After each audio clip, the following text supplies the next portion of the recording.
Wow. And that was one hurdle done. Now I needed health workers.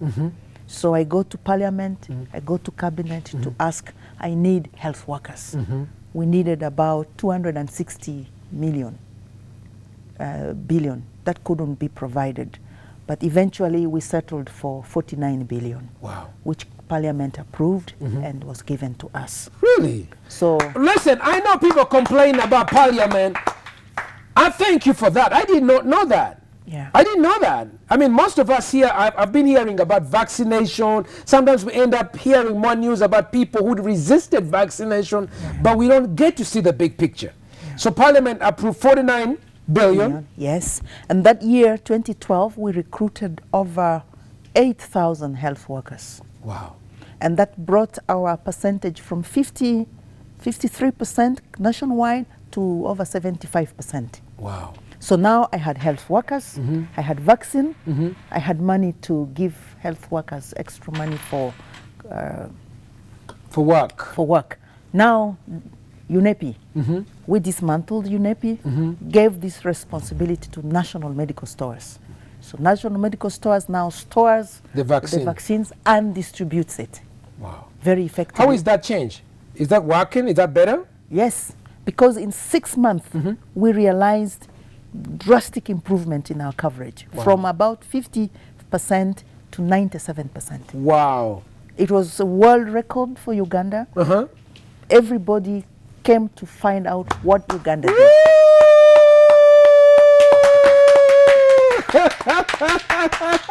Excellent, excellent. Listen, even if I had only 15 minutes, I have 45. We're going to go to the next break. I really want to congratulate you for what you've done. Thank you. Uganda's children now, you got these babies on your heart. Yes. So what coverage are we at now? I think we are between 104, about 104%. Wow.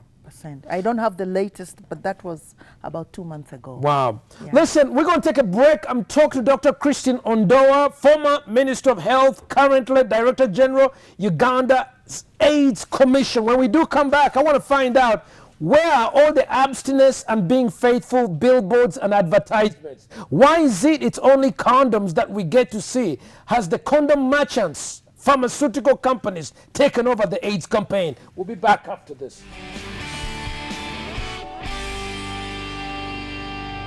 Everybody to Ssempa 360. Tonight, I'm dressed in red, as you all can see. It's Healthy Friday. We want to make it a good, happy Friday, as everyone is.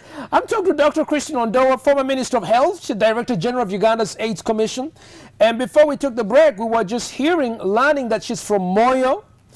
She did her exams under esteem because Lakwena had cut off the supply of the UNEB exams. And then we just had a lot about her work in terms of the immunization program that is going on, turning it from about what? 50%. 50% to about 110. 104%. All right, now I want to move into HIV/AIDS. Yeah. I want to tell you, many of us are bothered. I have to say this to you.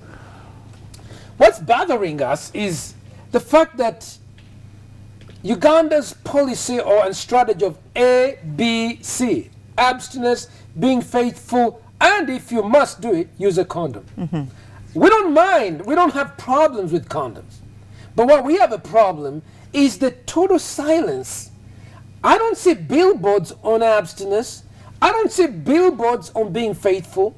Uganda has the highest number of young people. The majority of our people are 18 and below, for whom sexual activity is not only dangerous, it's a crime of defilement. Yeah.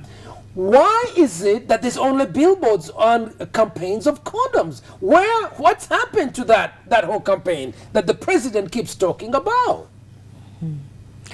First of all, thank you for that question, and thank you for your observation. Recently, Uganda AIDS Commission set up a committee called the Message Clearing Committee. And this committee clears messages from around the country, including messages from Pastor Ssempa. So if you have messages that you want to put on billboards specifically abstinence and being faithful. You send it to us, we look through it, and we clear it, and you are free to put it on the billboard. And we've cleared so many of those messages, including messages from UCAN. UCAN is Uganda Christian Aid Network. And many of them were on abstinence and being faithful. But for one reason or another, we've not seen them on the billboards. Perhaps they don't have enough funding to put them on the billboards.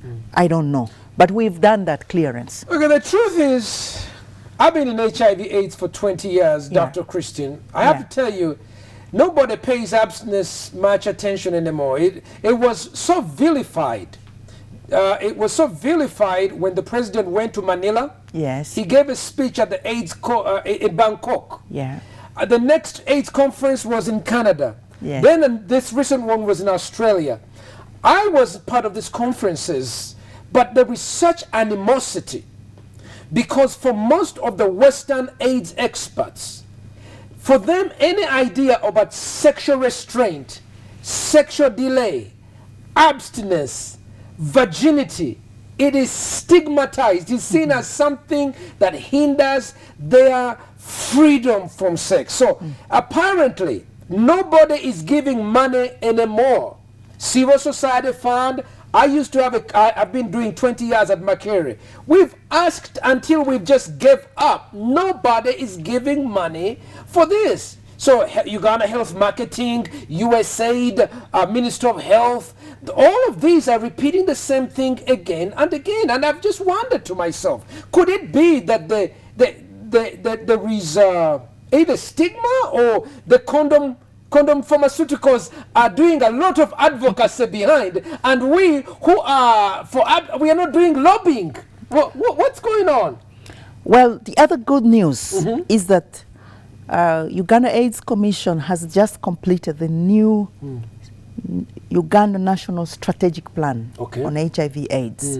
And this will run from July 2015 to June 2020.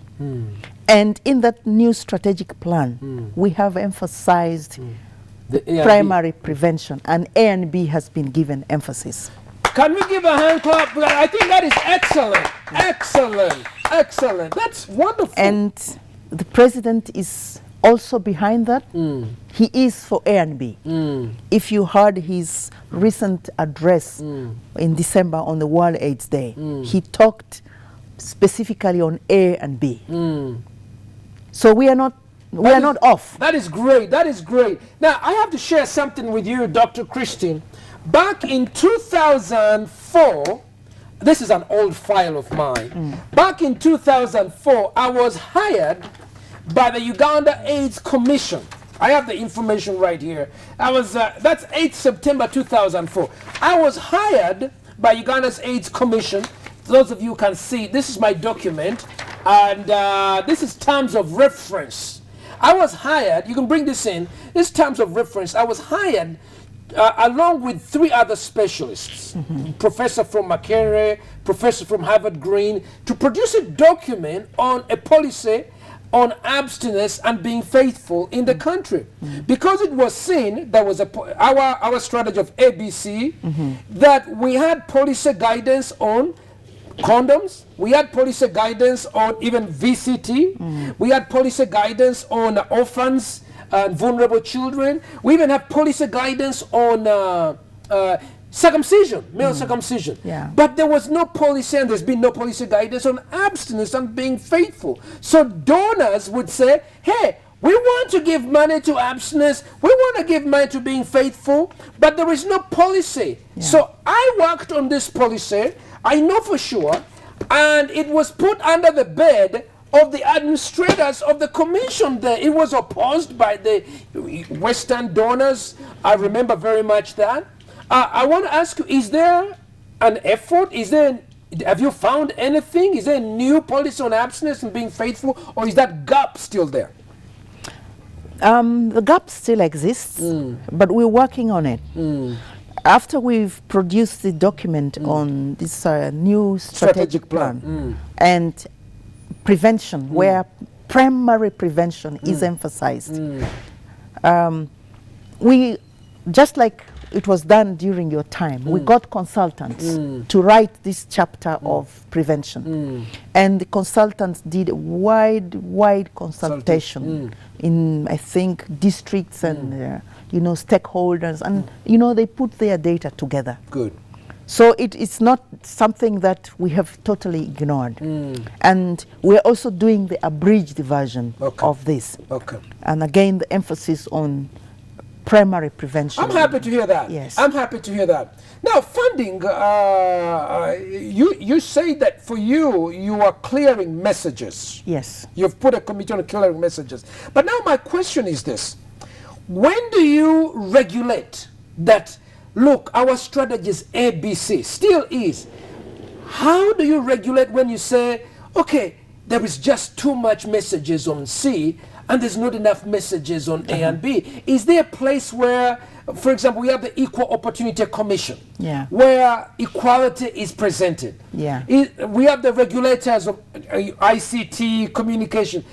When do you regulate and say, look, we are looking at the expenditure, both private and government, and we see that a lot of the money is going maybe in prevention, or it's going in care, or it's in one side of this issue? Now, is there a place where you are assessing this and the report presented to you? Yes, we do. The committee also regularly gives us their feedback. But also, as the Director General at Uganda AIDS Commission, I monitor this. And together with our team, we are able to gauge and say, look, wait here, these messages on this are more than this. We want more on this. I want to tell you from my side, there's so much more about that. In fact, I was taking pictures of it as I was going through the city. I'll show you a few pictures when we take the break. But across the city, there is really a great need. And I don't want to stay on it too much longer. But I want to tell you, I was in Wandagea yesterday, and I knew I was going to interview you. So I took a few of the pictures, and I want to, if possible, I want to show some of the pictures. I want to show some of the pictures to you, because what bothered me very much is that there is mostly, if I can be clear, it's mostly take charge of your life, do this, do that, I'll bring the pictures to you. Now with our special gadgets, we can be able to do that. So if people have ideas of what can be done as far as reinvigorating the campaign, in light with what the president is saying, your line is open. What I'm urging the public is we have cleared very many messages, even on abstinence and being faithful, except that, as you said, the funders for these messages are not many. And recently, these billboards you see on Take Charge of Your Life is being financed by a group called Obulamu, I think also from the USAID. And they have the funding, and they've put across. Can I show that to you? Here it is. I don't know if you can see it. It's over here. This is on my little tab. I now bring it up, but let me just, for the purposes of our conversation, here's How Is Your Life, Obulamu, Take Charge, okay? I have, and the funders you can see is USAID and PEPFAR, okay? Along with the Ministry of Health, all right? There's a couple others that I've been seeing. Here's another one by the Health Marketing Board, a health marketing group called, is it The Good Life? Or what is this? Is USAID again. Can you just bring it in? Let me just show it to you over here. If you could see who is funding it. That's The Good Life, UHMG, okay? Smooth and strong. I mean, these people even make you, they're giving free condoms. Their evaluation is how many condoms were handed out. Great, we were out yesterday. We handed out 10,000 condoms. At the end of the day, I ask Dr. Christine, I've worked at Makerere for 20 years in AIDS prevention. And I've seen sometimes companies come and give free condoms at in the halls of residence. And those who are sexually active are given this value for money.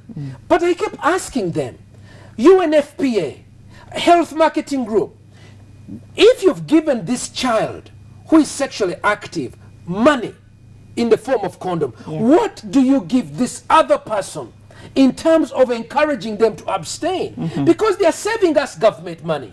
I mean, if all the sexual activity that